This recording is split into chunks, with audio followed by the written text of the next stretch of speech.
red itu 200, dan kemudian ada pengembangan dari tujuan yang diperlukan itu sekitar 3 hari dengan red per harinya itu 200, dan beberapa kegiatan lainnya. Nah, ini di luar dari biaya langsung, tidak langsung, kompensasi maupun overhead. Nah, dengan adanya itu kita bisa memperkirakan anggaran nantinya untuk di pelatihan untuk menutupi biaya-biaya yang tidak terduga. Nah, kemudian ada train population, itu mengidentifikasi 2 atau lebih sekelompok dengan tujuan pembelajaran yang sama, namun memiliki tingkat pengetahuan dan keterampilan yang berbeda. Jadi misalkan seorang supervisor membutuhkan pelatihan tentang komunikasi, bisa aja sebagian dari mereka tuh udah ada yang pernah mendapat pelatihan tersebut atau mahir dalam komunikasi gitu. Nah, biasanya mereka mengatasi dengan misalkan ada modul pembelajaran tentang komunikasi tersebut. Nah, itu tidak perlu semua hadir, jadi kita harus memperhatikan jumlah dari peserta pelatihannya itu. Kemudian di sini ada mengembangkan tujuan. Jadi secara umum ini ada 4 jenis tujuan. Yang pertama itu train reaksi objektif. Jadi ini tuh reaksi atau perasaan dari peserta pelatihan itu terhadap pelatihannya dan tempat pelatihan mereka itu di mana. Nah, kemudian di sini ada learning objektif, itu KSA atau pengetahuan, keterampilan serta sikap yang diharapkan itu bisa didapatkan selama program pelatihan. Nah, kemudian ada transfer of training objektif. Jadi ini tuh perubahan perilaku kerja. Jadi setelah diperoleh KSA selama pelatihan itu diharapkan bisa dibawa ke dalam pekerjaannya. Nah, kemudian organizational outcome objektif itu hasil dari selama pelatihan tersebut, misalkan kinerja yang menjadi lebih baik. Nah, selanjutnya di sini ada membuat tujuan. Tujuan itu pernyataan tentang apa yang diharapkan akan dicapai. Nah, tujuan yang baik itu memiliki 3 komponen. Di sini ada desired outcomes atau hasil yang diinginkan. Yang kedua ada kondisi, dan yang ketiga ada standar. Nah, kemudian selain itu, selain membuat tujuan itu kita juga bukan hanya memperhatikan teori-teori apa saja yang dipelajari, tapi kita juga harus memperhatikan selama pelatihan itu tuh nanti gimana pas diterapkannya gitu. Nah, itu kita harus membuat dengan tujuan yang jelas dan tidak ambigu. Jadi selama si peserta pelatihan itu membaca tujuan dari pelatihan itu apa, itu dia harus ngerti apa nanti yang akan dihasilkan dari pelatihan itu. Nah, kemudian dari sikap juga selain keterampilan dan pengetahuan, sikap juga perlu informasikan apa yang baik dan enggak gitu. Kemudian bisa juga dengan tujuan secara singkat tapi jelas gitu. Nah, selanjutnya kenapa sih pelatihan itu digunakan, tujuan pelatihan itu digunakan? Nah, pertama ini tujuan pelatihan ini penting bagi beberapa pemangku kepentingan seperti peserta pelatihan. Nah, peserta pelatihan ini manfaatnya dengan adanya tujuan pelatihan itu mengurangi kecemasan yang berkaitan dengan hal-hal yang tidak diketahui. Jadi sebelum adanya pelatihan, peserta pelatihan itu kan udah tahu ya apa yang mungkin nantinya diharapkan setelah pelatihan itu. Nah, dengan adanya tujuannya ini, si peserta pelatihan itu jadi tahu nih nanti hasilnya tuh mau kayak gimana gitu. Jadi itu mengurangi kecemasan dari peserta pelatihannya. Nah, terus kedua itu memfokuskan perhatian. Jadi dengan adanya tujuan ini, peserta pelatihan itu jadi tahu topik yang relevan dengan nanti pelatihannya apa gitu. Nah, kemudian ketiga ada meningkatkan kemungkinan peserta pelatihan akan berhasil dalam pelatihan. Jadi setelah peserta yang tahu apa yang dihasilkan, apa yang diharapkan nanti setelah pelatihan di topik yang sudah diharapkan, itu kemungkinan akan berhasil dalam pelatihannya. Nah, kemudian yang kedua itu ada perancang materi. Jadi dari perancang materi ini dengan adanya tujuan pelatihan itu, perancang materi jadi tahu isi atau metode pelatihannya itu udah sesuai belum sama tujuan-tujuan yang udah ditetapkan. Yang ketiga ini ada di trainer atau pelatih. Jadi dengan adanya tujuan pembelajaran, si pelatih ini jadi tahu kinerja si peserta pelatihan itu udah bagus atau belum. Nah, kemudian ada evaluator. Ini sebagai itu kalau seandainya udah ada tujuan pembelajaran, si evaluator itu udah tahu nih pelatihan tersebut itu udah efektif atau belum.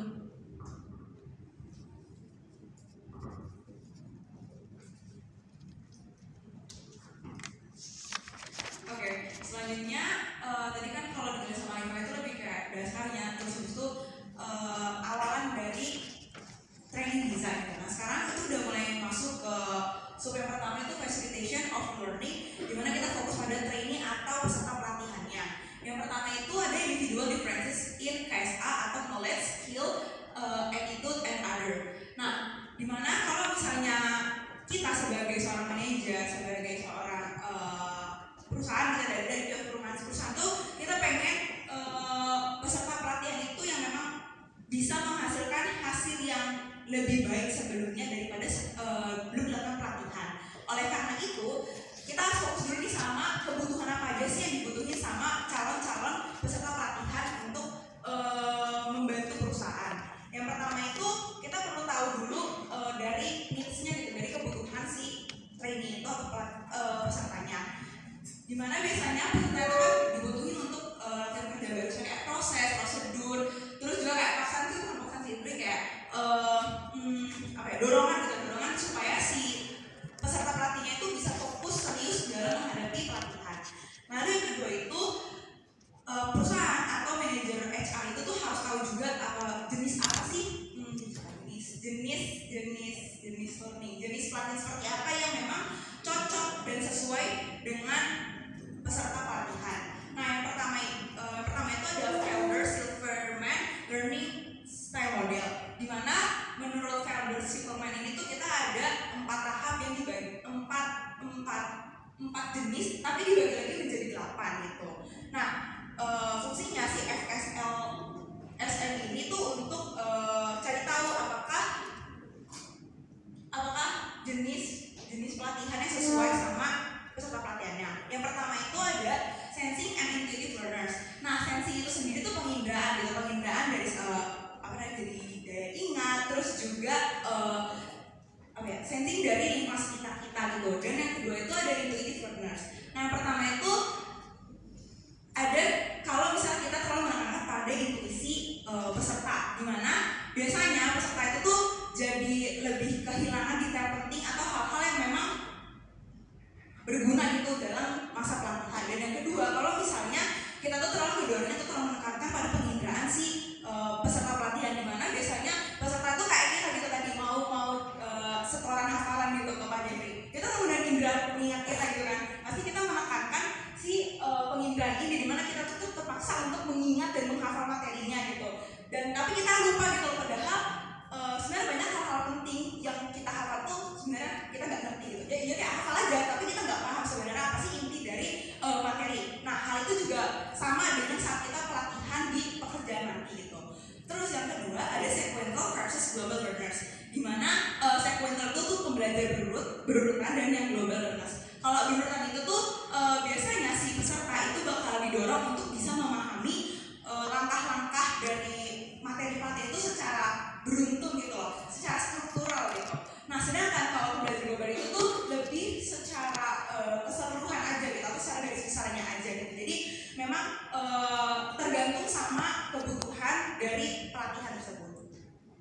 Terus yang ketiga ada active and reflective learners. Kemarin sebenarnya di chapter 4 itu udah sempat dibahas di training need analysis sedikit, di mana aktif atau reflektif itu, di mana kita tuh sebagai seorang peserta harus bisa menekankan harus bisa menempatkan kita tuh menjadi active learners atau reflektif gitu. Kalau pembelajaran aktif itu tuh kita bisa memahami terus juga menyimpan informasi materi tentang pelatihan itu dengan baik di otak kita, sehingga apa yang udah kita pahami itu bisa kita implementasikan gitu loh.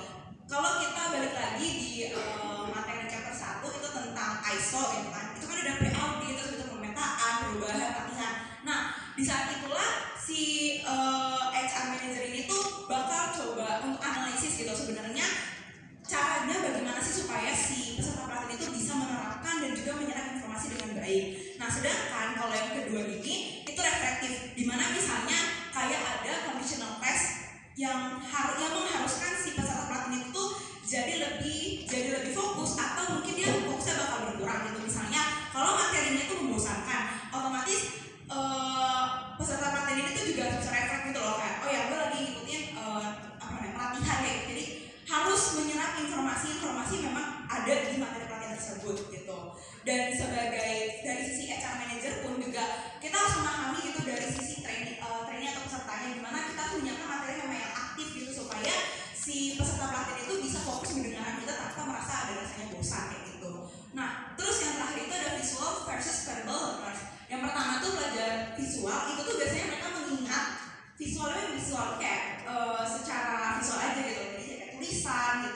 atau gambar. Nah sedangkan yang kedua itu ada verbal, di mana kita tuh lebih baik mendapatkan penjelasan atau materi itu dijelaskan secara lisan dari si pemateri tersebut. Nah dari keempat jenis dari FSLSM ini itu tuh memang harus ada analisis terlebih dahulu oleh dari HR manajemen lah, dari HR perusahaan tersebut gitu, supaya saat kita mencari pemateri untuk peserta kita tuh nggak salah jalan gitu. Jadi memang udah ada urutannya, udah ada langkah-langkah yang tepat untuk melakukan dan mengimplementasikan si pelatihan ini. Supaya apa? Supaya memang ada kinerja yang lebih baik daripada sebelum melakukan pelatihan tersebut.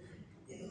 Nah, terus untuk sebelum kita tahu apa yang dibutuhkan sama si peserta, kita tuh harus melakukan motivation of training, dan ini udah dijelaskan berulang kali di chapter sebelumnya, dimana dari rumus kinerja atau performance sama dengan motivation dikali KSAO dikali environment kita atau lingkungan kerja.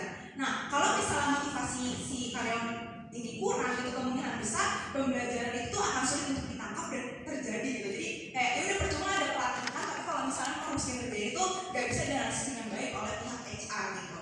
Nah, oleh karena itu memang sebelum kita melakukan sebelum melakukan pelatihan, kita harus ensure gitu atau meyakinkan bahwa memang tahap-tahap dan juga jenis-jenis pembelajaran itu sudah sesuai dengan kebutuhan para peserta. Lalu yang selanjutnya itu ada sertifikasi. Sertifikasi itu adalah perasaan yang dimiliki tentang kemampuan kita dalam menyelesaikan pelatihan dengan sukses. Nah, di sini tuh ada beberapa faktor, ada 3. Yang pertama itu ada pengalaman seseorang sebelumnya. Kayaknya ini juga ada kaitannya sama teori di chapter 3 gitu. Gimana kalau misalnya seseorang itu mendapatkan pengalaman yang kurang memuaskan, biasanya cenderung dihindari. Sedangkan kalau misalnya pengalaman itu cenderung memuaskan, maka itu akan diulang kembali atau dilakukan lebih baik lagi. Nah, hal itu juga sama kayak sertifikasi di faktor yang pertama itu. Terus yang kedua itu ada model perilaku. Model perilaku ini lebih kayak si peserta pelatihan harus bisa mencari role modelnya gitu, role model untuk bisa mengikuti pelatihan itu dengan baik gitu. Biasanya model perilaku ini atau role model si peserta itu dari kayak supervisornya atau team leadernya atau manajernya memang memotivasi si peserta pelatihan untuk bisa mengikuti pelatihan itu dengan baik. Lalu yang ketiga itu ada gairah emosional. Itu lebih kayak ke EQ-nya si peserta tersebut gitu. Dimana kalau misalnya orang tersebut lagi dalam keadaan happy gitu, terus memang udah siap dan ready mengikuti pelatihan tuh pasti semua materi itu bisa terserap dengan baik gitu. Dia bisa menjadi active learners juga gitu. Nah, tapi kalau misalnya dia masuk ke ruangan pelatihan itu dengan keadaan kayak bad mood, terus resah atau gelisah atau panik, otomatis kayak dia tuh udah masuk ruangan tuh bakal kayak dingin, terus juga nggak bisa memahami materi-materi dari pelatihan itu dengan baik. Nah, dari ketiga faktor tersebut itu bisa menjadi satu kesatuan yang disebut dengan teori elaborasi. Nanti itu bakal dijelasin di chapter selanjutnya. Lalu yang selanjutnya ada expectancy theory application, di mana ada 2 teori atau 2 poin harapan yang memang dimiliki sama dari sisi HR di sisi perusahaan. Yang pertama ada harapan 1 atau S1, keyakinan bahwa usaha akan menghasilkan kinerja yang diinginkan. Dengan demikian, kalau misalnya si HR itu sudah melakukan analisis dengan baik, pasti usaha yang itu maksudnya kayak dia ngelakuin pelatihan segala macam itu untuk memperbaiki kinerja yang diinginkan oleh perusahaan. Pasti harapan 1 ini kemungkinan besar akan tercapai. Dan yang kedua, apabila harapan 1 ini sudah berhasil, harapan itu keyakinan bahwa kinerja yang diinginkan akan mengarahkan hasil yang diinginkan gitu. Jadi kalau misalnya memang ada perubahan kinerja, pasti kinerja itu bakal berefek sama perusahaan gitu. Pasti goals perusahaan bakal tercapai dan juga hasil-hasil yang diinginkan, misalnya kayak dari segi produk harus dijual berapa atau mereka harus dapat revenue berapa setahun, itu pasti akan tercapai. Asalkan mereka memang punya pelatihan yang rutin dan memang itu sesuai dengan kebutuhan peserta atau karyawan perusahaan tersebut.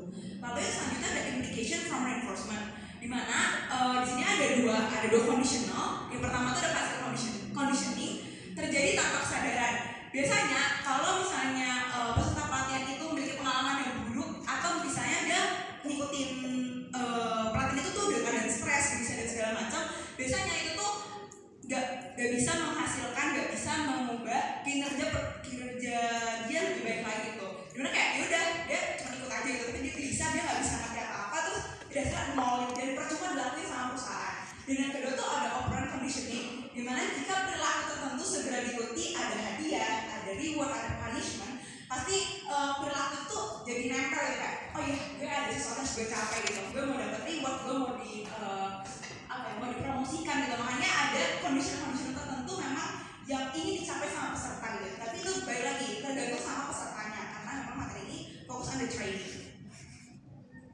Lalu selanjutnya ada goal setting.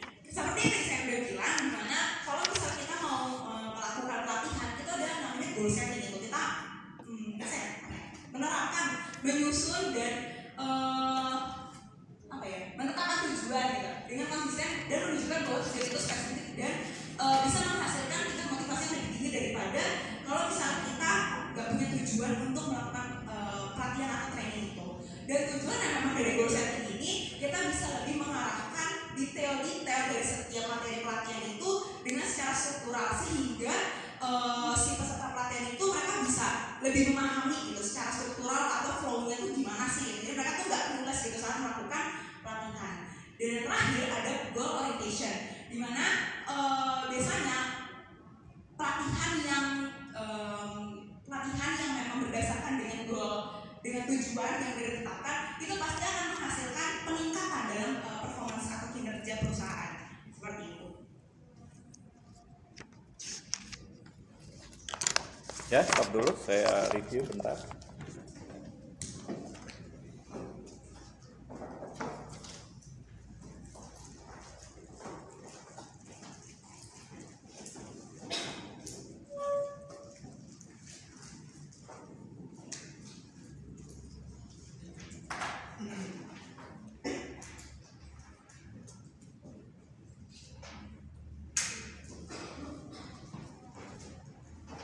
Sudah disampaikan bahwa dalam pertemuan kali ini ketika membahas desain training, kita harus tahu bahwa sebelum melakukan desain training berarti apa? Proses dan fase di dalam pelatihan itu harus dianalisis dengan tepat, seperti menganalisis mengenai training need analysis atau analisis kebutuhan, dan juga menganalisis mengenai motivation, learning, dan performance. Nah, apabila itu dilakukan dengan tepat, tentu akan membawa suatu proses yang benar di dalam upaya bagaimana desain training ini dilakukan. Nah, supaya desain training ini bisa diputuskan secara tepat, seperti membuat bagaimana pola pelatihan itu akan dilakukan dan diputuskan serta diimplementasikan, maka fase-fase sebelumnya harus dianalisis dengan cermat, dengan disertai data. Supaya kenapa? Supaya di dalam melakukan fase atau proses untuk melakukan desain training berupa ini, proses untuk mengidentifikasikan berbagai hal yang diperlukan dalam melaksanakan pelatihan untuk bisa melaksanakan pelatihan itu dengan baik. Seperti contohnya membuat modul, bagaimana sistem pembelajaran yang diciptakan, apa nantinya pelaksanaan tujuan, bagaimana transfer knowledge dilakukan, dan lain sebagainya. Nah, sehingga ketika membuat suatu desain dalam pelatihan itu perlu ada beberapa hal yang diperhatikan. Nah, seperti pertama, mengapa pelatihan itu diperlukan? Artinya kita harus tahu apa yang menjadi tujuan dan sasaran yang penting di dalam pelatihan yang diciptakan perusahaan.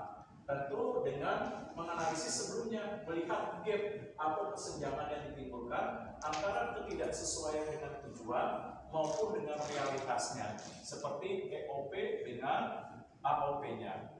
Nah, lalu mengapa pelatihan itu diperlukan? Kita bisa melihat apakah tujuan dari perusahaan, kinerja, pelayanan, produktivitas, dan lain sebagainya. Nah, ini mengalami penurunan.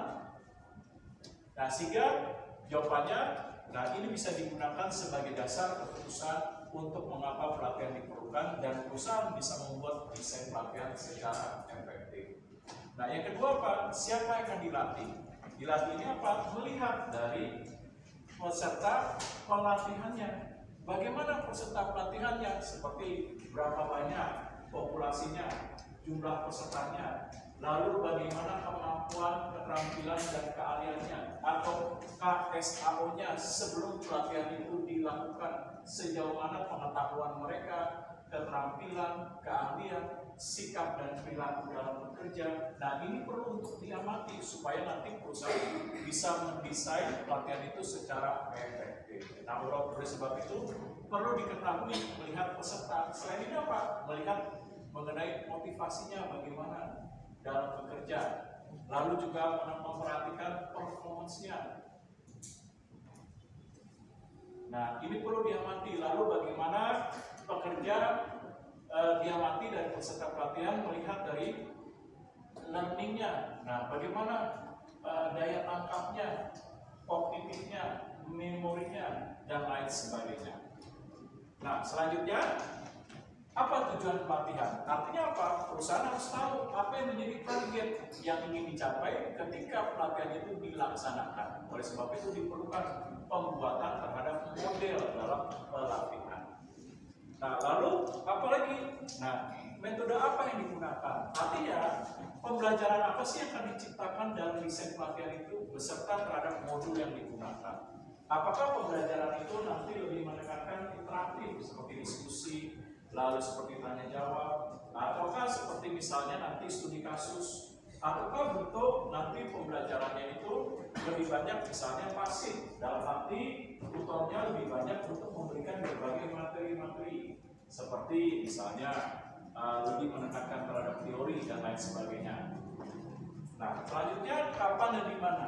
Artinya dia harus menetapkan berapa lama pelatihan ini dilakukan, berapa banyak sesi yang akan dibagikan, lalu apa-apa saja materi yang akan disampaikan, lalu juga apakah pelatihan itu dilaksanakan di dalam perusahaan atau di luar perusahaan.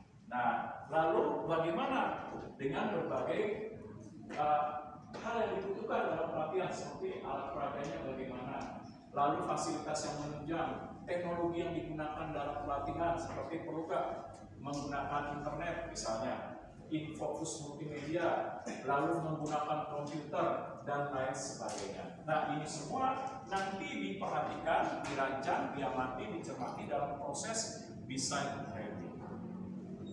Nah, saya stop dulu. Ada pertanyaan kira-kira? Nah, kalau tidak boleh klik lagi. Nah, oleh sebab itu, walaupun desain itu sudah dilakukan, namanya perusahaan pasti ada berbagai kendala. Nah, seperti tidak semua sumber daya itu diberikan untuk pelatihan. Pasti ada batasan yang diberikan oleh perusahaan. Oleh sebab itu, perusahaan harus memprioritaskan dalam pelatihan, seperti memprioritaskan kebutuhan apa dalam pelatihan, di wilayah area mana, berapa banyak peserta pelatihan. Pasti namanya pelatihan itu enggak semua ruangan dipakai, ada beberapa ruangan yang diizinkan perusahaan. Oleh sebab itu harus diketahui berapa banyak populasinya, pesertanya. Nah, supaya perusahaan bisa tahu pelatihan itu pelaksanaannya dalam desainnya seperti apa. Oleh sebab itu dia harus membuat prioritas hal-hal utama apa yang perlu dilakukan. Supaya keputusannya tepat berarti apa? Butuh adanya analisa yang di dalamnya perusahaan harus mendesain terlebih dahulu proses pembuatan dalam pelatihan. Seperti yang tadi sudah disampaikan dalam slide pertama, menciptakan berbagai modul dan juga bagaimana pelaksanaan dalam pelatihan. Nah, yang kedua apa? Nah, yang kedua yang harus diperhatikan adalah budgeting. Yaitu apa? Namanya perusahaan tidak semua anggaran, biaya, ataupun finance-nya semua diserahkan untuk pengembangan SDM. Pasti dibagi. Untuk SDM berapa banyak, lalu untuk pemasaran berapa banyak, untuk keuangan, untuk produksi, dan lain sebagainya. Untuk SDM sendiri pun dibagi lagi. Ada unit untuk pengembangan karir, berapa besar alokasi anggaran, untuk pelatihan, berapa besar alokasi anggaran, untuk kesejahteraan, peningkatan kesejahteraan, berapa besarnya anggaran. Nah, dari anggaran yang dibagi untuk nantinya dialokasikan dalam pelatihan, maka ini perlu dirancang dari sekian dana yang diberikan, berapa model atau bentuk pelatihan yang dilaksanakan supaya pelatihan itu optimal. Nah, membawa peningkatan terhadap nilai efektif dan efisien. Artinya apa? Nah, artinya dengan dana yang dianggarkan mampu tidak memberikan perubahan terhadap peserta pelatihan tadi. Seperti pencapaian tujuan, peningkatan KSK, lalu bisa meningkatkan nilai tujuan perusahaan seperti peningkatan produktivitas, performa, pencapaian tujuan, dan lain sebagainya. Nah, lalu melihat training population, artinya pelatihan ini pesertanya berapa banyak. Nah, bagaimana dengan kemampuan mereka sebelum diberikan pelatihan? Nah, sejauh mana kognitifnya, memorinya, perilakunya, minat terhadap peserta pelatihan dalam mengikuti pelatihan. Nah, ini harus diidentifikasi. Nah, ini ada chapter sebelumnya, yaitu waktu kalian pernah belajar motivation, performance, dan learning. Ini kan perlu diberikan bentuk daripada pretest sebelum pelaksanaan pelatihan itu bisa diberikan tes. Nah, seperti menilai kemampuan terlebih dahulu, melihat kemampuan dalam peserta pelatihan. Nah, sesudah itu bisa diberikan tes sesudah pelatihan. Sesudah pelatihan bagaimana peningkatan kemampuannya. Nah, untuk itulah maka diperlukan melihat kondisi, keadaan, situasi, dan mencermati dari peserta pelatihan. Nah, saya stop dulu. Ada pertanyaan kira-kira? Mungkin terlalu cepat. Silakan kalau masih ada yang bingung. Ya, kalau tidak ada boleh diklik. Nah, ini dia contoh bagaimana nanti perusahaan membuat secara sub dideskripsikan, diuraikan dari nilai anggaran berapa banyak. Nah, nilai anggaran yang nanti akan diberikan. Nah, dari setiap sesinya, misalnya berapa lama waktunya, berapa biaya yang harus dikeluarkan. Nah, sehingga nanti proposal ini akan diajukan ke perusahaan, sehingga perusahaan bisa tahu, oh, sekian banyak anggaran yang dikeluarkan, yang dialokasikan. Nanti setelah menyusun ini, nanti diuraikan lebih lanjut. Tujuannya, sasarannya bagaimana dengan anggaran yang telah diberikan dan diuraikan tersebut. Nanti apakah sudah sesuai dengan apa yang diinginkan perusahaan dalam pembuatan desain dalam pelatihan terhadap nilai manfaat dan tujuan dalam pelatihan. Nah, ada pertanyaan dari sini? Nah, ini sekedar contoh. Oke, lanjut. Nah, oleh sebab itu, untuk bisa mendesain dari pelatihan dan proses pelatihan, maka perhatikan objektifnya. Yaitu apa? Nilai pencapaian tujuan, hasil, harapan, dan sasaran yang diinginkan. Pertama, bisa melihat dari training reaction objektif. Yaitu apa? Melihat dari reaksi dari peserta pelatihan. Oh, bisa Pak? Kan Bapak tadi bilang bahwa ini kan baru desain. Kenapa kok dari reaksi? Nah, ini bisa dipelajari, diamati dengan latihan yang telah dilakukan oleh perusahaan di tahun-tahun sebelumnya. Nah, melihat bagaimana sih reaksinya. Nah, terhadap misalnya minat, daya tarik, konsentrasi, lalu melihat daripada faktor fasilitas, sarana, lingkungan yang mendukung, dan lain sebagainya. Lalu learning objektif. Nah, dalam pembuatan tujuan pelatihan atau mendesain dalam pelatihan, dilihat, nah, apa peningkatan kemampuan yang diharapkan. Nah, tentu ini harus learning objektif harus bisa diputuskan secara baik berdasarkan apa? Ini dia training need analysis. Nah, kalau training need analysis ini salah, pasti berakibat dalam penentuan tujuan, seperti menentukan penetapan dari kemampuan, keterampilan, dan keahlian dan perilaku apa yang mau ditingkatkan. Nah, dalam melihat kebutuhan dalam pelatihan. Oleh sebab itu, ininya harus benar nih. Nah, dalam analisis supaya pengambilan keputusan mengenai desain dalam menentukan tujuan pembelajaran berupa peningkatan nilai KSA-nya ini bisa tepat kepada nilai sasaran. Nah, yang selanjutnya transfer of training objective. Artinya perubahan-perubahan apa yang diharapkan dari berbagai desain pelatihan terhadap materi-materi yang akan disampaikan. Perubahannya apa yang diharapkan? Misalnya contoh, saya menemukan dalam training analisis bagian public relation di departemen pemasaran yang tidak berfungsi, sehingga menyebabkan misalnya kemampuan dari penjualan semakin menurun. Nah, berarti saya harus merancang tujuan dari pembelajaran. Nah, ketika memberikan pelatihan kepada PA berupa peningkatan komunikasi, apa sih sasaran target yang saya uraikan secara spesifik terhadap peningkatan komunikasi mereka? Apakah nanti komunikasi yang mau ditingkatkan itu misalnya bersifat personal skill, ataukah lebih mendekatkan terhadap presentation, ataukah lebih mendekatkan terhadap pendekatan emosional dalam komunikasi dan lain sebagainya. Nah, lalu apa lagi? Nah, dari tujuan pembelajaran perlu dikaitkan terhadap organisasi. Seperti misalnya contoh, dari tujuan, sasaran, peningkatan kemampuan, keterampilan kalian, apa kontribusinya yang bisa diberikan bagi perusahaan.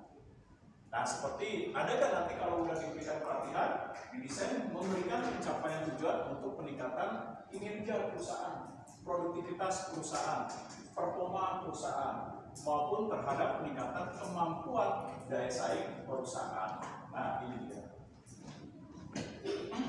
Nah, saya stop dulu. Ada pertanyaan? Kalau tidak, lanjutkan. Boleh klik lagi. Nah, oleh sebab itu, apa yang telah dibuat dari pencapaian tujuan bisa di-create. Di-create itu apa? Dikembangkan. Nah, dikembangkan melihat daripada ini. Nah, pencapaian tujuannya. Nah, ketika misalnya terjadi perubahan faktor lingkungan seperti didukung dengan kemajuan teknologi informasi, persaingan yang semakin ketat, kompetitif, berarti dalam desain pelatihan yang sudah dibuat perlu nggak dikembangkan lagi terhadap pencapaian tujuannya dengan melihat tadi itu berdasarkan dari tujuan perusahaan, pembelajaran, melihat dari peserta pelatihan dan lain sebagainya. Nah, lalu apalagi kedua, amati condition. Nah, kondisinya bagaimana ketika membuat desain pelatihan? Misalnya perusahaan sudah membuat desain dalam pelatihan, tapi kondisinya mengalami perubahan, seperti perubahan faktor lingkungan, yang dimana dalam pelatihan, dalam chapter sebelumnya kan kita bisa menganut sistem open system. Nah, ketika menganut open system terjadi perubahan terhadap lingkungan, misalnya contoh eksternal, persaingan semakin ketat dan kompetitif, perubahan untuk menambahkan atau menguraikan lebih lanjut terhadap tujuan yang hendak ditetapkan dalam desain pelatihan. Nah, lalu apalagi standar? Standar ini apa? Dalam desain pelatihan perlu menguraikan standar seperti pencapaian apa yang harus dicapai dalam pelatihan ketika sudah menentukan berapa banyak peserta pelatihan. Nah, ini standarnya apa yang ingin dicapai? Nah, seperti contoh di dalam kuliah kan ada standar yang ingin dicapai. Nah, itu apa? Apakah nanti mendapatkan grade A, amin, misalnya B, B+, dan lain sebagainya. Nah, perusahaan harus juga sama mendesain standar pencapaian keberhasilan dalam pelatihan itu seperti apa. Dalam bentuk misalnya peningkatan KSAO-nya. Dan juga diarahkan ke dalam memberikan kontribusi dalam tujuan perusahaan. Seperti tadi, peningkatan kinerja perusahaan, produktivitas perusahaan, pelayanan maupun kemampuan dari nilai daya saing perusahaan. Nah, saya stop dulu. Ada pertanyaan kira-kira? Nah, kalau tidak ada, maka semua yang akan di-create dalam pencapaian tujuan harus dituliskan dalam bentuk apa? Ini dokumen atau proposal perusahaan dalam bentuk desain yang harus dituliskan dan diuraikan atau dideskripsikan di dalam hal bagaimana pencapaian tujuan, kondisi, nilai standar yang hendak dicapai. Nah, perubahan terhadap nilai perilaku, kemampuan, keterampilan, keahlian, pengetahuan dari peserta pelatihan sejauh mana perubahan yang diharapkan. Lalu melihat uraian-uraian secara spesifik pencapaian tujuannya. Nanti perusahaan bisa mengamati. Nah, kalau ini dilaksanakan tingkat keberhasilannya bagaimana? Nah, juga melihat sikapnya, attitude-nya, perilakunya. Nah, seperti perusahaan membuat nih proposal atau dokumen dalam bentuk desain pelatihan yang dimana pimpinan akan diberikan. Nanti akan pimpinan bisa tahu perubahan sikap perilakunya apa. Yang apabila peserta pelatihan sesudah mengikuti pelatihan dengan model desain yang telah diputuskan. Nah, bentuk perubahan sikapnya bagaimana? Nah, terakhir purpose statement, yaitu apa? Ini ketika desain pelatihan sudah dibuat dalam bentuk pengajuan, dokumen. Nah, bagaimana pernyataan-pernyataan yang hendak dibuat dalam pencapaian tujuan yang akan diuraikan. Nah, serta pendekatan apa yang mereka gunakan untuk pencapaian hal tersebut. Oke, lanjut klik. Nah, oleh sebab itu, dalam menentukan tujuan nggak boleh sembarangan. Nah, harus ada data juga atau informasi mengenai apa? Pertama, bisa dilihat dari training.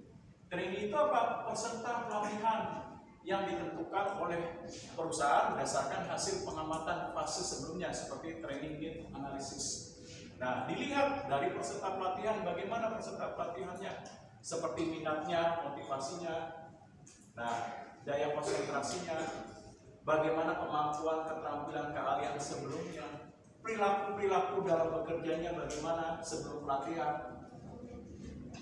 Nah, lalu juga memperhatikan bagaimana nantinya apakah ada anestesi dalam pelatihan, kecemasan, keraguan, kebimbangan, ketidakpercayaan diri, dan lain sebagainya. Nah, selanjutnya melihat dari the trainer. The trainer ini apa? Tentu mempertimbangkan dari pelatihnya. Bagaimana pelatihnya, tutornya. Nah, pelatih tutornya sudah mendukung atau tidak, mumpuni, memiliki kualitas, kompetensi, keahlian yang baik dalam melakukan transfer terhadap pengetahuan, merubah perilakunya, bisa menginspirasi peserta pelatihan. Nah, ini harus ditinjau the trainernya. Bagaimana pelatihnya? Sudah nggak memiliki kompetensi dalam bidang pelatihan yang diputuskan perusahaan ketika desain pelatihan itu dibuat. Nah, baru terakhir adalah evaluator. Nah, saya stop dulu. Ada yang mungkin ngasih pendapat evaluator? Nah, seperti apa tuh? The evaluator. Nah, selain kelompok kan udah. Nah, coba di luar kelompok nih. Apa tuh? The evaluator.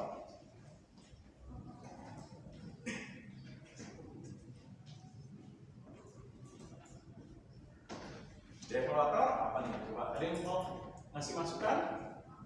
Nah, ini Lutfi coba the evaluator.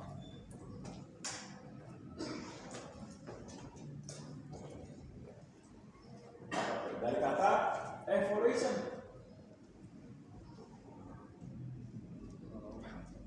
Nah, coba nih, Mubarak.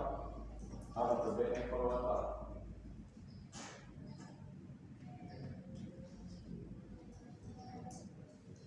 Dari kata evaluation, itu apa? Nah, meninjau kembali dan melihat atau mengevaluasi apakah tadi sudah dikatakan apa? Berjalan dengan baik, benar, efektif dalam desain pelatihan untuk apa? Mencapai tujuan dan nilai sasaran. Nah, ini dia. Oke, boleh klik. Nah, oleh sebab itu, dalam desain pelatihan perlu apa? Ini fasilitas yang disediakan. Nah, seperti memperhatikan bagaimana KSA-nya. Peserta pelatihan diamati KSA-nya. Nah, sejauh mana sih pengetahuan mereka, keahlian mereka, keterampilan mereka. Nah, sama seperti kalian kan, saya ambil contoh. Kalian kuliah nih. Nah, pasti sebelum menjadi mahasiswa kan Pak, ada tes ya di sini. Nah, bagaimana tes dia lakukan supaya menilai apakah calon mahasiswa layak nggak untuk kuliah di ekonomi. Nah, kemampuannya, keterampilannya, keahliannya, atau daya serap dalam kognitifnya terhadap fokus ilmu ekonominya. Nah, begitu juga sama peserta pelatihan. Nah, perlu diamati dari KSA-nya. Sebelum diberikan pelatihan, bagaimana nih kemampuan dasarnya, keahliannya, keterampilannya. Nah, supaya perusahaan bisa menganalisis. Ketika sudah tahu kemampuan, keahlian, keterampilan dasar dan pengetahuan yang dimiliki, sejauh mana yang nantinya akan ditingkatkan. Nah, dalam pencapaian tujuan dan sasaran. Nah, lalu apa lagi? Melihat daripada proses pembelajaran. Bagaimana proses pembelajaran yang ditingkatkan?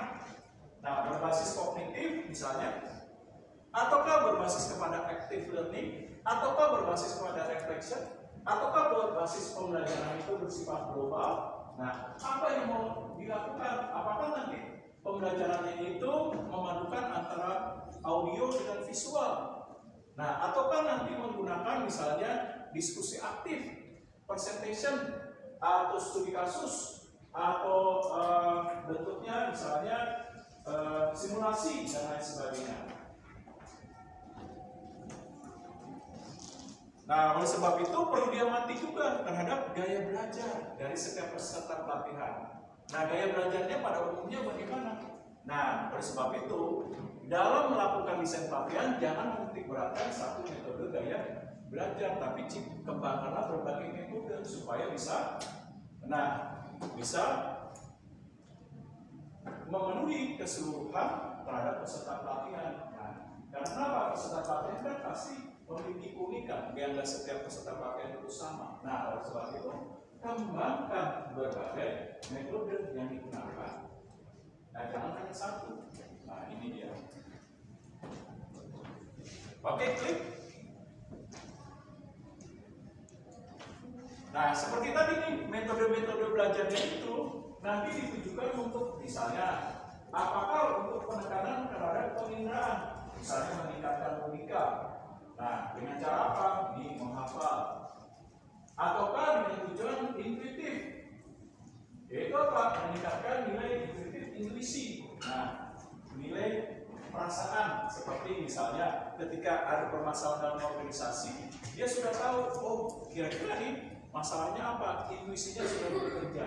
Nah ini dia.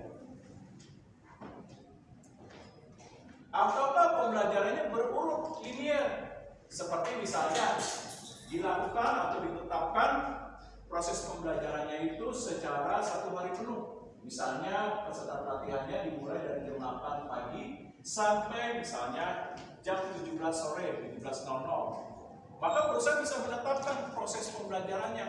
Nah apa? Misalnya contoh, dalam urutan untuk meningkatkan kemampuan dalam berpikir, misalnya apa yang mau diangkat? Misalnya contohnya digital marketing, nah bagian pemasaran.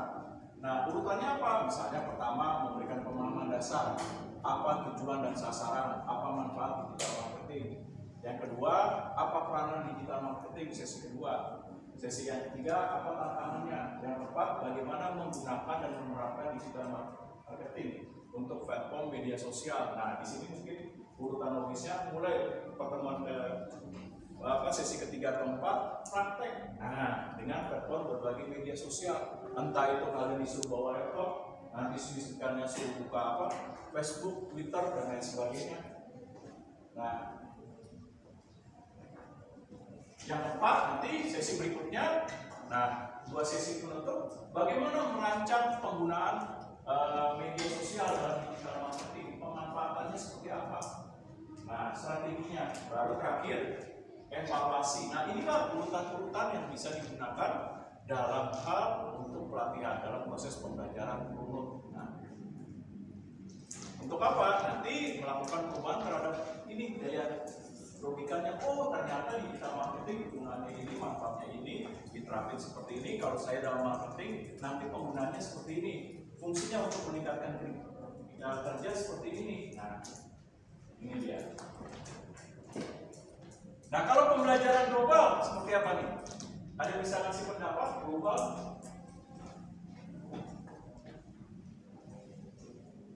Global itu apa? Artinya pembelajarannya sasaran secara umum kamu bisa menangkap dan menerima.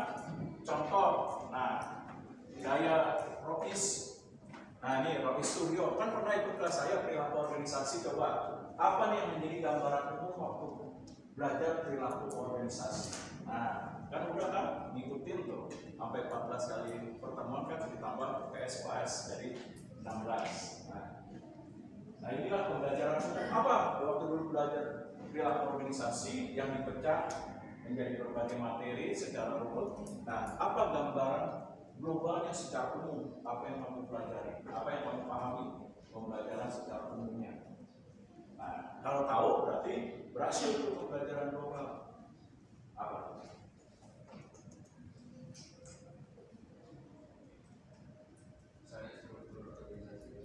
Nah, apa yang menjadi pembelajaran global? Globalnya apa? Untuk menciptakan perilaku efektif di tempat kerja supaya produktif, memiliki loyalitas, dedikasi, mendorong kepuasan kerja. Berarti apa? Perusahaan perlu untuk merubah perilaku dari 3 pendekatan. Pendekatan dari individu, pendekatan dari kelompok atau tim, pendekatan dengan sistem atau struktur. Nah itu dia pembelajaran secara globalnya. Nah sama seperti misalnya contoh dalam perusahaan. Nah, mengadakan pelatihan digital marketing misalnya di area pemasaran. Maka pembelajaran secara global, maka peserta pelatihan harus nangkap ketika semua sesi sudah diberikan, apa sih pembelajaran globalnya? Oh, dengan adanya digital marketing yang bisa diterapkan perusahaan, maka Pak bisa meningkatkan kinerja di bagian pemasaran berupa peningkatan penjualan, meningkatkan akses terhadap pemasaran, lalu juga meningkatkan strategi sehingga dapat menjangkau konsumen jauh lebih luas dibandingkan pemasaran yang dilakukan dengan menggunakan konvensional seperti buka toko, gerai kan terbatas oleh jam kerja atau operasional. Kalau digital marketing enggak, Anda tengah malam transaksi juga bisa, nanti kan tersimpan, tinggal besok diketahui barang apa yang dipesan, nanti tinggal dikirim. Nah inilah contoh dari gambaran pembelajaran secara global. Nah sehingga dia tahu apa secara umumnya. Nah boleh diklik lagi. Nah pembelajaran ini nantinya ada dua sifatnya, aktif, yaitu apa tujuannya? Memicu rasa ingin tahu, nah memicu untuk berpikir kritis, memicu untuk berpikir secara logis, secara runut, sistematis. Nah kalau pembelajaran aktif apa yang perlu dilakukan dalam desain pelatihan? Nah terapkan diskusi, tanya jawab. Nah berikan mereka umpan balik, contoh Pro Suryo, coba tolong diuraikan kembali apa itu pembelajaran aktif. Nah kalau seperti itu berarti lebih menitik beratkan pada pembelajaran aktif. Nah, kalau reflektif, ada yang bisa ngasih pendapat? Reflektif? Kira-kira seperti apa nih? Reflektif. Dari kata reflection. Nah, ini nih kayaknya nih, lagi serius nih. Nah, coba reflektif. Apa itu reflektif?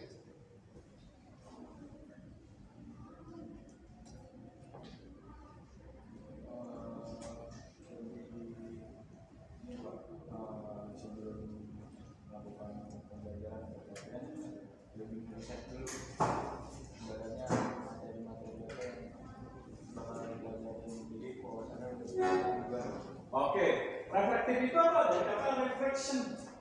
Nah, reflection itu apa sih? Jadi di dalam pembelajaran dia bisa merefleksikan, oh ternyata dari informasi yang saya terima dengan teori-teori sebelumnya, kira-kira perubahannya apa? Nah, dari perubahan itu berarti apa peningkatannya? Nah, sehingga bisa diterapkan dalam dunia kerja seperti apa? Nah, ini dia. Reflection. Nah, sehingga dia bisa mendapatkan suatu hal yang baru.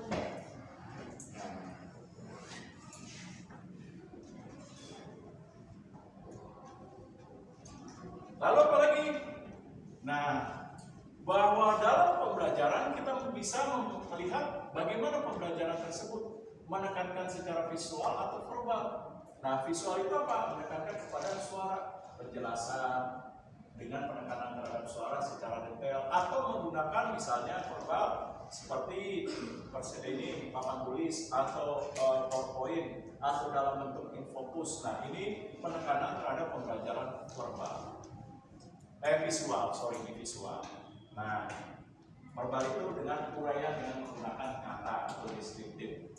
Nah, seperti kalian nih bisa dalam pembelajaran menggabungkan keduanya sambil mendengarkan misalnya kelompok menulis, mencatat. Nah, kelompok juga menyajikan dalam bentuk presentasi menggunakan multimedia. Nah, berarti kalau seperti itu apa? Penggabungan dari keduanya, baik secara visual, suara, maupun secara verbal dalam bentuk misalnya nih.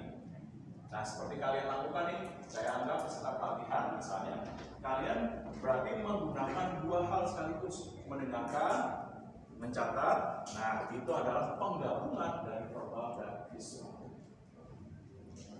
Oke, lanjut.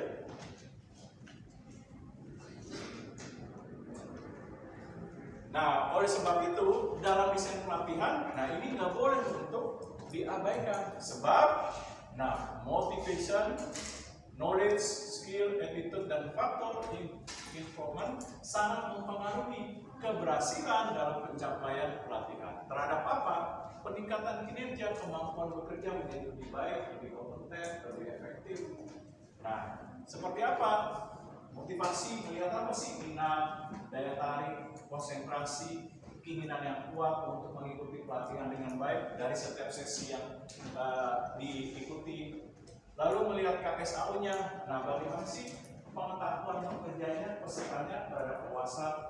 Nah, lalu bagaimana keterampilan, nah yang dimiliki, skillnya, keahliannya. Nah, lalu melihat bagaimana perilaku dalam pekerjaannya, seperti performanya dan lain sebagainya. Lalu E-nya, apa nih E-nya? Lingkungan, bagaimana lingkungan dalam bekerja, seperti yang sudah saya diskusikan, seperti struktur, komunikasi. Nah, lalu bagaimana iklim organisasi, budaya, dan lain sebagainya. Nah, informan ini juga melihat juga bagaimana kondisi, keadaan, situasi, fasilitas dalam pelatihan. Nah, ini perlu untuk diamati. Nah, selanjutnya apa? Self efficiency. Nah, ada yang tahu self efficiency itu apa? Bisa ngasih pendapat mungkin? Ya? Bisa kasih pendapat? Nah, coba nih. Kira-kira ya. Ngobrol. Nah, apa itu self efficiency?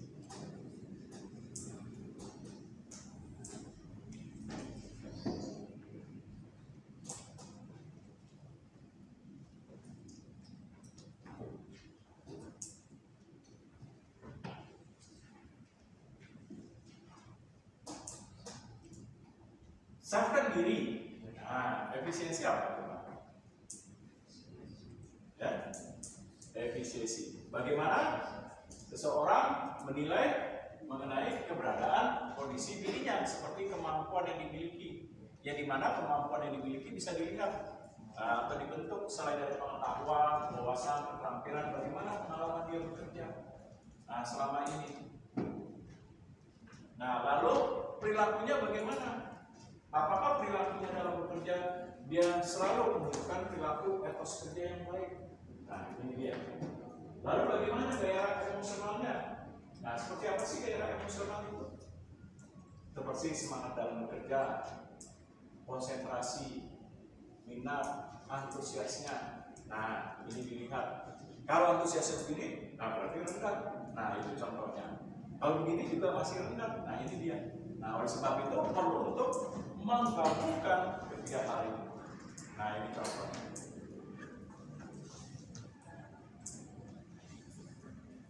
Oke, ada pertanyaan? Silakan. Kalau nggak ada, nah lanjutkan lagi.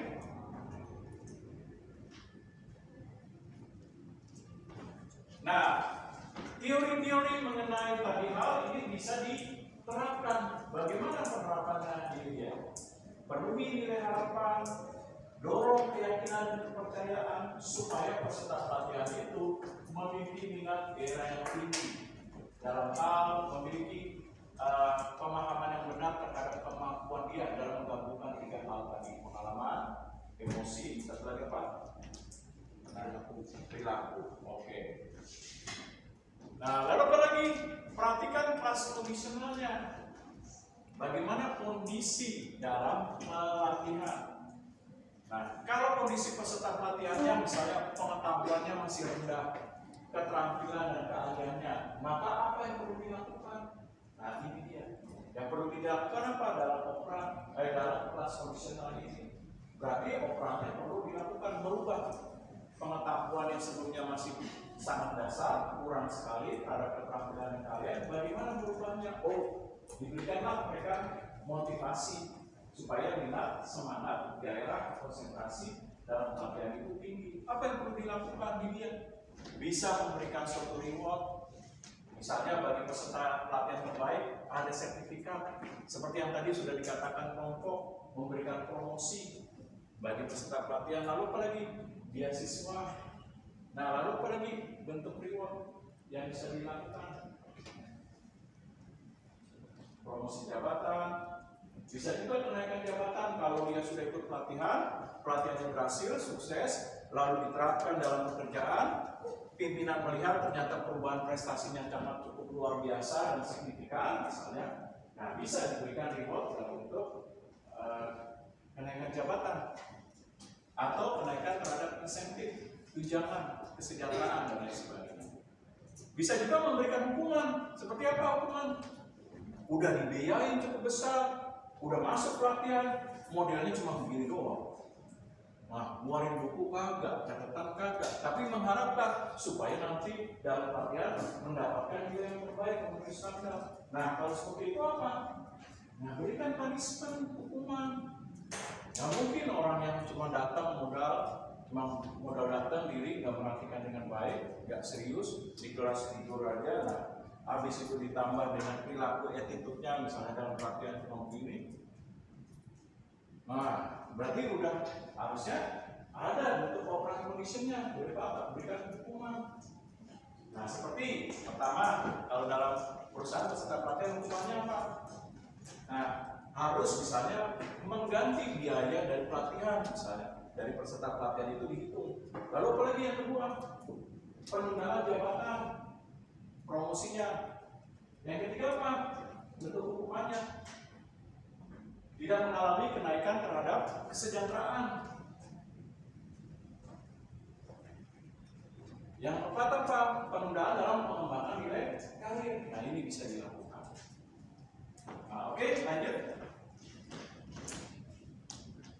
Nah, untuk dalam melakukan desain perlu ada goal setting. Goal setting ini apa sih? Nah, ini coba nih Suryo yang udah ngambil perilaku organisasi ada tuh teori motivasi, goal setting. Oke. Nah, ini ada kaitannya yang bisa diterapkan di dalam pelatihan. Nah, apa? Yo, Suryo. Goal setting.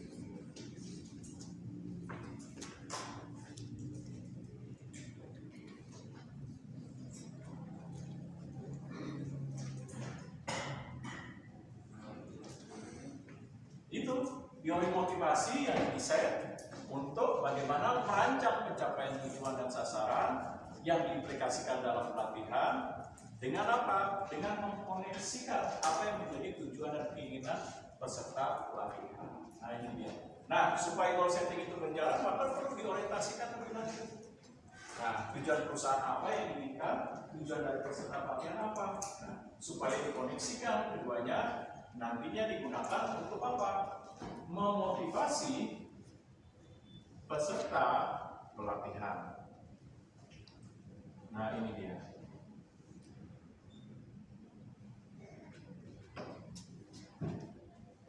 Nah, oke. Ada pertanyaan? Klik lagi. Nah.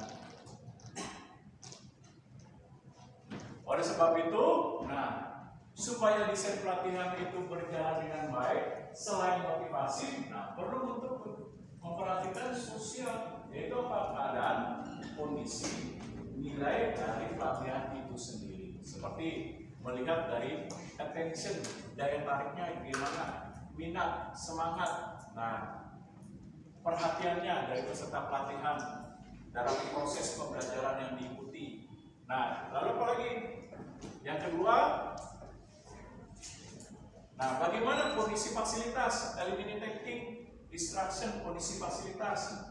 Jangan sampai pada saat pelatihan apa? Lampu nggak berfungsi dengan baik, pencahayaan, suara tidak kedap suara, AC mati, kondisi ruangan yang tidak nyaman. Lalu apa lagi? Masih pakai kipas yang besar. Nah, saya pernah contoh ngajar di Jayabaya itu, Universitas Jayabaya, ada ruang keras tuh, lantai 3 masih beberapa pakai kipas. Udah gak nyaman tuh, baru running 1 jam bergerak. Nah, ini dia.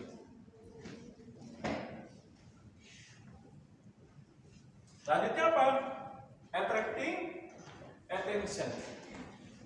Nah, apa sih attraction? Berarti apa yang perlu diupayakan dalam memotivasi pekerja supaya dapat meningkatkan nilai dari para pekerja untuk bisa para pekerja itu memenuhi nilai harapannya.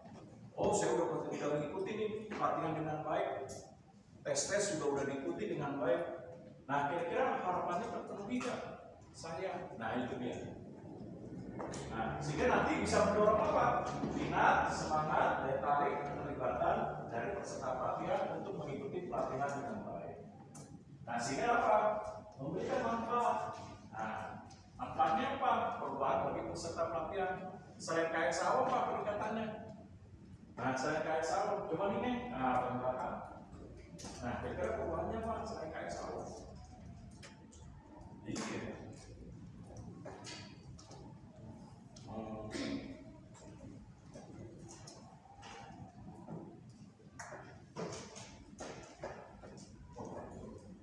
Perubahannya apa? Selain KSAO dan manfaat bagi pekerja, attracting attention. Iya, produktivitas yang lagi apa? Berkontribusi terhadap pencapaian tujuan organisasi atau perusahaan. lagi terakhir. Nah, oleh sebab itu, ini dia nanti dalam pelatihan untuk meningkatkan motivasi proses pembelajaran dengan baik. Nah, perlu untuk melihat seberapa jauh mereka mengingat dari setiap materi sesi yang diberikan. Lalu apalagi perlu nggak alat bantu seperti komputer, multimedia proyektor, pengeras suara, mic dan lain sebagainya untuk bisa meningkatkan proses pembelajaran dalam daya ingat maupun terhadap kognitifnya atau dalam hal kemampuan berpikirnya. Nah, lalu apa lagi? Nah, bagaimana secara simbolik supaya misalnya meningkatkan motivasi, perlu nggak ada diskusi? Nah, ini dia. Selain diskusi apa lagi nih? Nah, daripada main pulpen, nah ini salah satu mendorong untuk berinteraksi. Nah, apa lagi?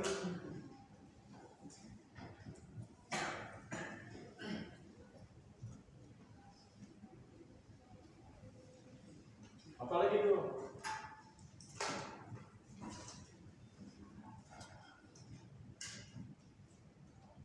Dalam situasi seperti mendorong diskusi, nah saya kayak gini memberikan pertanyaan, lalu apa lagi?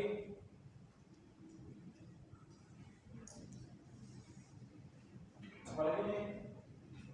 Selain pertanyaan,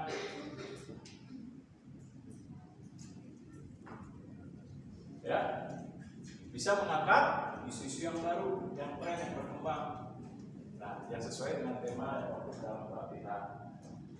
Lalu apa lagi? Ya, apa lagi nih? Peserta pelatihan, nah, supaya meningkatkan minat dan dalam hal proses pelatihan itu berlangsung dalam situasi, apalagi yang perlu dilakukan tadi? Bisa memberikan pertanyaan, mengangkat tren-tren isu yang berkembang dalam pelatihan. Nah, lalu apa lagi? Bisa diskusi, presentation dalam bentuk dan lain sebagainya. Lalu, kalau tujuan dari hal desain pelatihan untuk proses pembelajaran dengan tujuan kognitif, apa yang perlu dilakukan ini? Kognitif. Nah, ini di belakang, ya.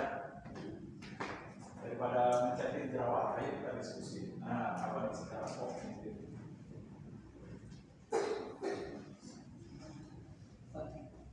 Usianya berapa? Oh, satu masuk pembawanya saya itu usia 40 lah, umurnya setengah dari Anda, masih aja di kali sambil ini, sambil nulis, sambil mengamati. Nah, masa kalah nih, saya umur 40, umur 21 masuk pembawanya umur orang tua, orang tua, umur 20-an lemes, nah, nggak berbeda, masa kalah bersatu umur 40.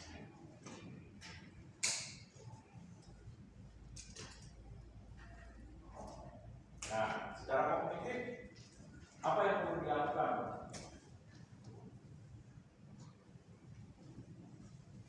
Yaitu tujuannya apa? Menstimulus apa? Meningkatkan pola pemikiran. Nah, apa yang perlu dilakukan kalau meningkatkan pola pemikiran?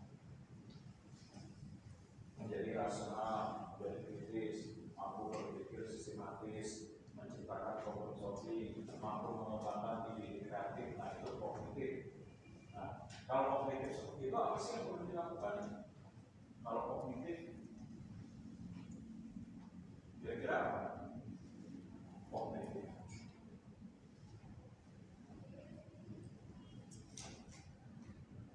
Ayo.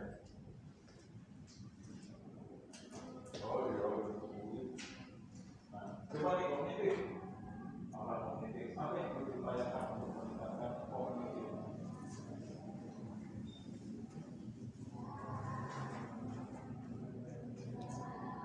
Kognitif apa? Nah, bisa memberikan, bisa diskusi kelompok, betul, kognitif. Lalu apa lagi? Bisa membuat kondisi kelas, dibuat situasi untuk menciptakan debat. Nah, itu memunculkan kognitif supaya pada saat debat pasti kan ada pemikiran-pemikiran kritis dan rasional di belakang. Nah, supaya apa nantinya nih? Ada gak behavioral reproduksi, yaitu apa? Transformasi perubahan dari peserta pelatihan menjadi lebih baik. Dalam hal apa? Baik dalam memori, kognitif, SAO-nya, terhadap peningkatan pekerjaan, dan lain sebagainya. Oke, ada pertanyaan sebelum saya serahkan kepada kelompok? Kalau nggak ada, ya kelompok lanjutkan.